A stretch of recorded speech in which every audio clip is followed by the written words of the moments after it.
Praise the lord. హల్లెలూయా.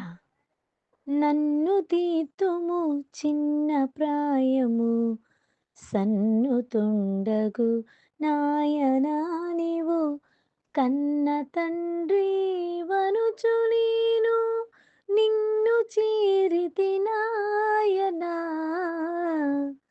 నన్ను దీతుము చిన్న ప్రాయము సన్నుతుండగు నాయనా దూరమునకు బోయినీదరి చేరనైతిని నాయనా కారు మూర్ఖపు పిల్లనైక రడవి తిరిగి తినాయనా నన్ను దీతుము చిన్న ప్రాయము సన్నుతుండగు నాయనా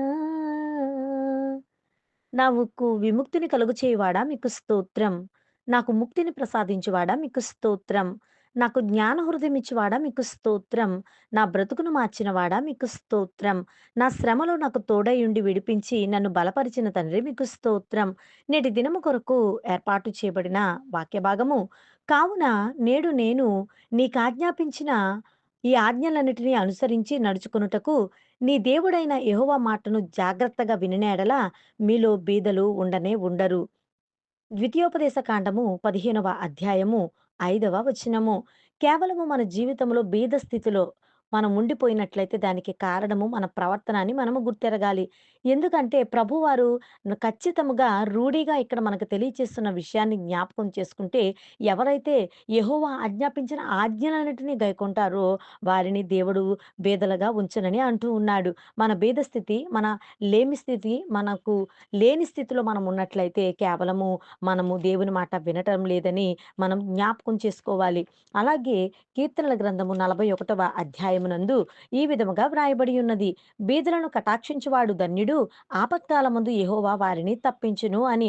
మనము బీద స్థితిలో ఉండిపోకుండా, అలాగే మన తోటివారు బీద స్థితిలో ఉంటే వారిని మనము కటాక్షించిన, కరుణతో ప్రేమించిన, వారికి సహాయము చేసిన దేవుడు మనకి ఆపదొచ్చినప్పుడు ఆ ఆపత్కాలమందు మనలను ఆదుకుంటానని కీర్తనల గ్రంథము 41వ అధ్యాయము 1వ వచనమునందు దావీదు భక్తుని ద్వారా మనకి తెలియచేస్తూ ఉన్నాడు. కనుక మనం జ్ఞాపకం చేసుకొని మన స్థితిగతులను మార్చుకోవాలి. ప్రభువారు అంటూ ఉన్నారు, ఎవరైనా నన్ను ప్రేమిస్తున్నారు అంటే దానికి నిదర్శన ఏమిటి అనగా, ఎవరైతే నా ఆజ్ఞలు తేలికైనవి భారం లేకుండా ఉంటాయి. ఎవరైతే నా ఆజ్ఞలను గైకుంటారో వారే నన్ను ప్రేమించినట్టు అని దేవుని వాక్యం కూడా సెలవిస్తుంది. కనుక మన జీవితాలను మార్చుకుందాం. దీనికి అంతటికే కారణము ప్రేమ. యేసు ప్రభువారు మనపైన చూపించిన ప్రేమను మనం అనుభవిస్తూ కేవలము ఆయన మాట వింటే చాలంటున్నారు. మరి సౌలు భక్తుడు, మరి సౌలు మహారాజు తప్పు చేసినప్పుడు మరి సమూయేలు ద్వారా హెచ్చరింపబడిన మాట ఏమిటంటే, బలులను అర్పించుట కంటే, నైవేద్యములను అర్పించుట కంటే మరి మాట వినుట శ్రేష్టమని వ్రాయబడి ఉన్నది. కనుక దేవుని మాట విందాం. మంచి కార్యమును చేయబూనుదాం. దేవుని మాటకు లోబడదాం. ఆయన మాట ప్రకారం జీవిద్దాం. ఆయన మాటలను, ఆయన ఆజ్ఞలను గైకొంటే అవే మన జీవితానికి వెలుగుగాను, మనలను సర్వసత్యములోనికి నడిపించే వానిగా మనలను తయారు చేస్తాయి. కనుక దేవుని మాటలు, అమూల్యమైన మాటలు మన హృదయంలో భద్రపరుచుకుని, దేవునికి ఇష్టమైన బిడ్డలుగా బ్రతికి, దేవుని సన్నుతించి ఘనపరచుదాం. దేవుడు తన పరిశుద్ధ వాక్కును దీవించునుగాక. ఆమేన్. ప్రార్థన.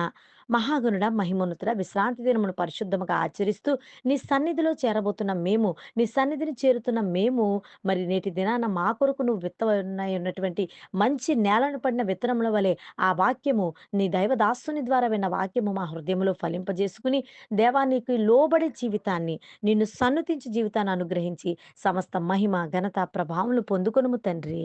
ఆమేన్.